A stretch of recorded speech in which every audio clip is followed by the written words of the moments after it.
Hey friends, welcome back. We're doing part 2 of our wings. The first step is we're going to take a piece of manila paper. It's a yellowish type of paper, and we are going to sketch some ideas on this paper.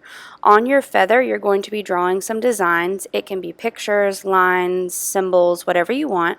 You can draw on the plain paper, or you can go ahead and trace the shape of your feather and figure out where you want your designs to be inside of your feather.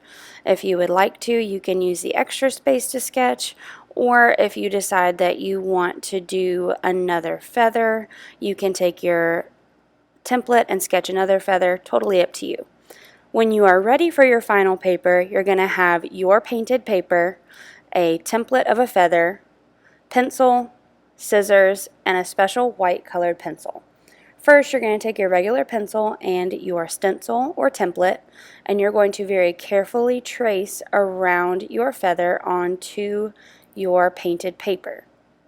You got to go around all of the surfaces. Try to keep your pencil as close to that template as you can.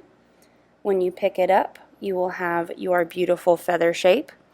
Next, it's time to cut. I like to go ahead and cut off the excess, the extra part of my paper, so it's not in my way when I'm trying to cut, and set that off to the side.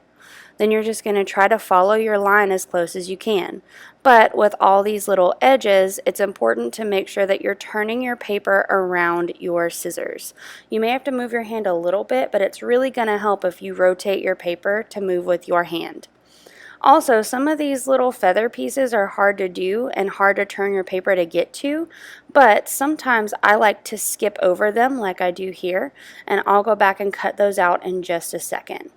So I just follow along the curve of my feather. I might go into that little piece, but then skip the rest of it and finish cutting out my feather with all of the little pieces,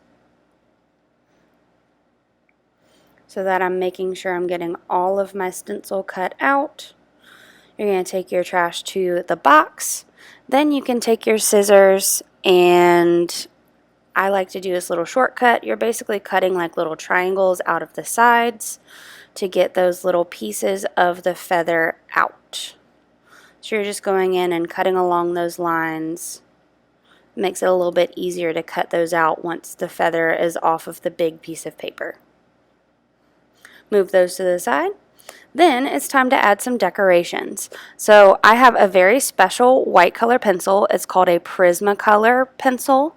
It has a really soft lead, so it's easy to draw with on this paper. When you sharpen it, you want to make sure you don't make it too sharp because it can fall out. Make sure the lead is nice and secure in your pencil.